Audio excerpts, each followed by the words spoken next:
తండ్రి కుమార పరిశుద్ధాత్మ దేవునికి వందనాలు స్తోత్రాలు చెల్లించుకుంటూ ఈ దిన మందు పుట్టిన దినములు వివాహ దినం జరుపుటను బిడ్డలను దేవుడు విశేషంగా దీవించాలని మేము ప్రార్థన చేస్తూ ఉన్నాము. అట్టి కృప మీరు పొందుకుందరుగాక. దేవుడి దినమందు మనకిచ్చిన వాక్యము లూకాసు వార్త 19వ అధ్యాయము 5-6 వచనాలు చదువుకుందాం. యేసు ఆ చోటికి వచ్చినప్పుడు కన్నులెత్తి చూచి, జక్కయ్య త్వరగా దిగుము, నేడు నేను నీ ఇంట ఉండవలసి ఉన్నదని అతనితో చెప్పగా అతడు త్వరగా దిగి సంతోషంతో ఆయనను చేర్చుకొనెను. దేవుడి వాక్యం ద్వారా మనల్ని దీవించునుగాక. నేడు నీ ఇంటికి రక్షణ వచ్చినది అని యేసు ప్రభు వారు చెబితే మనం ఎంత సంతోషిస్తాము. అది ఎప్పుడు చెప్తారు అంటే, జక్కయ్య వల్లే మనలో కూడా దేవుణ్ణి చూడాలని ఆశ ఉన్నప్పుడు, జక్కయ్య వల్లే మనం కూడా దేవుని కనుగొనాలని ఆశ ఉన్నప్పుడు, పట్టుదలతో ఆయన చెట్టు ఎక్కి కూర్చున్నాడు దేవుని చూద్దామని. ఆ నోట ఆయన చేసే కార్యాలు విన్నాడు. ఆ నోట ఆయన చేసిన అద్భుత కార్యాలను విన్నాడు. కనుక ఆయన ఎలా ఉంటాడో, ఆయన ఎంత మహానుభావుడో చూద్దామని చెట్టుకి కూర్చున్నాడు. ఆయన యందు అంత ఆసక్తి కలిగి ఉన్నాడు అనమాట. కొంతమంది సినిమా యాక్టర్లు ఎవరైనా బజార్ని పోతూ ఉన్నారంటే వారిని చూడడానికి ఎగబడతారు జనాలు, ఈ లోకస్తులు. వారిని చూడడానికి ఎగబడి వారిని చూస్తే కానీ వాళ్ళు ఆనందించరు.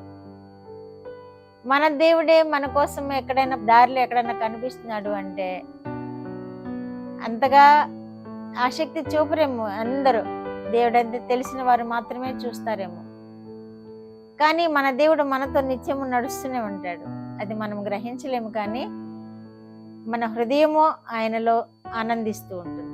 మన హృదయానికి దేవుడు అది తెలియచేస్తాడు. కానీ ఇక్కడ మాత్రం జక్కయ్య దేవుని చూడాలని చెట్టెక్కి కూర్చున్నాడు. చెట్టెక్కి కూర్చుని దేవుని కోసము ఎదురు చూస్తూ ఉన్నప్పుడు అక్కడికి వచ్చిన తర్వాత యేసు ప్రభు ఆయన ఆసక్తిని దేవుడు ముందుగానే కనిపెట్టాడు. ఆయన ఆసక్తిని దేవుడు కనిపెట్టి జక్కయ్య దిగు అని తెలియచేసినప్పుడు ఆయనతో నడుస్తున్న వారు, ఇతను పాపి, ఇతనింటికి వెళ్తానంటున్నాడు ఏంటి అని అంటారు. అతను పాపి అని ఒక ముద్ర వేశారు. కానీ ఒక యవనస్తుడు బోధకుడా నిత్య జీవమునకు నేను పోవుటకు నేనేం చేయాలి అని అడిగినప్పుడు, నీవు దేవుడిచ్చిన ఆజ్ఞలను నెరవేర్చు అని తెలియచేస్తాడు. దేవుడిచ్చిన ఆజ్ఞలు నేను నెరవేరుస్తున్నాను అని తెలియచేసినప్పుడు, నీకొకటి కుదువుగా ఉంది, నీ ఆస్తిని అమ్మి బేదలకు ఇవ్వు అని తెలియచేస్తాడు. ఆ యవనస్తుడు వ్యసనపడి ఆ నిత్య జీవాన్ని పోగొట్టుకున్నాడు, వెళ్ళిపోయాడు. కానీ ఇక్కడ జక్కయ్య మాత్రం ఆ నిత్య జీవాన్ని ఎదురు చూడకుండానే, కనిపెట్టకుండానే దేవుని యొక్క మహిమను విని మాత్రమే నిత్య జీవాన్ని పొందుకున్నాడు. ఇక్కడ ఈయన పాపి అని పిలువబడ్డాడు. ఎందుకంటే ధనాశ, ట్యాక్స్ ఎక్స్ట్రా కట్టించుకుంటూ ప్రజల్లో ఒక నింద పొందుతున్నాడు. ఈయన పాపి అని ముద్ర వేయబడ్డాడు. కానీ ఆ పాపికే రక్షణ వచ్చింది. చూసారా, దేవుని ఆజ్ఞలన్నీ నెరవేరుస్తున్న ఆ యవనస్తుడికి రక్షణ లేదు.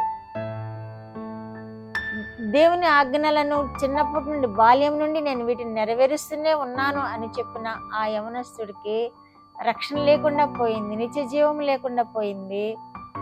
ఈ పొట్టి జక్కయ్య, పాపి అనేటువంటి పిలువబడే పొట్టి జక్కయ్యకి నేడు నీ ఇంటికి రక్షణ వచ్చి ఉన్నది అని యేసు ప్రభు వారు తెలియచేసి వాళ్ళ ఇంటికి వెళ్ళి వాళ్ళ ఇంట్లో భోజనం చేసి వాళ్ళందరినీ రక్షణలోనికి నడిపించి ఆయనలో పరివర్తన కలుగు చేస్తాడు దేవుడు. అప్పటి నుండి నేను 1 వంతు తీసుకున్న దానికి 4 వంతులు తిరిగి చేస్తానని దేవుని ఎదుట ఒప్పుకుంటాడు ఆయన. కనుక ఎంత అద్భుత కార్యం చూడండి. కనిపెట్టుకుని ఉన్నాడు అంతే. యేసు ప్రభు వారు ఆ దారిలో వెళ్తున్నారేమో అని కనిపెట్టుకుని ఉన్నాడు. ఆయన ఆశను దేవుడు చూచాడు, ఆయనకి రక్షణ ఇచ్చాడు. యవనస్తుడేమో అన్ని చేస్తున్నాను, నేను అన్ని ఆజ్ఞలు నెరవేరుస్తున్నాను అన్నాడు. ఒక చిన్న విషయంలో లోకాశతో నిండిపోయి అతను వెనుదిరిగిపోయాడు. అతనికి లోకాశ, ధనాశ ఎక్కువగా ఉంది. అతడు బహుగా ధనవంతుడు కనుక దేవుని మాట తిరస్కరించి వెళ్ళిపోయాడు. ఇతను ధనవంతుడే, జక్కయ్య కూడా. కానీ దేవుని కొరకు అతను సమర్పించుకుంటున్నాడు. ఇంకా నేను ఎప్పుడు ఇలా చేయనని. ఆ ధనవంతుడికి ఈ ధనవంతుడికి ఎంత తేడా ఉందో చూడండి. దేవుని మాట వింటే, దేవుని కొరకు ఆశతో ఎదురు చూస్తూ ఉంటే రక్షణ అదే వస్తుంది, నిత్య జీవం కూడా వస్తుంది. ఆశతో కనిపెట్టుకోవాలి.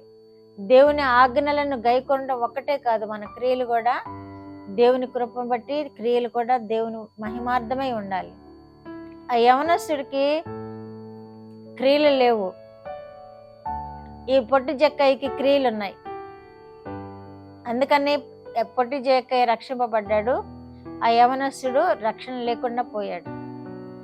మనము ఆ పొట్టి జక్కయ్య వల్లే దేవుని కొరకు ఎదురు చూడాలి, ఆ రక్షణ భాగ్యం కొరకు ఎదురు చూడాలి. మనల్ని మనము దేవుని కొరకు సమర్పించుకుని జీవించాలి.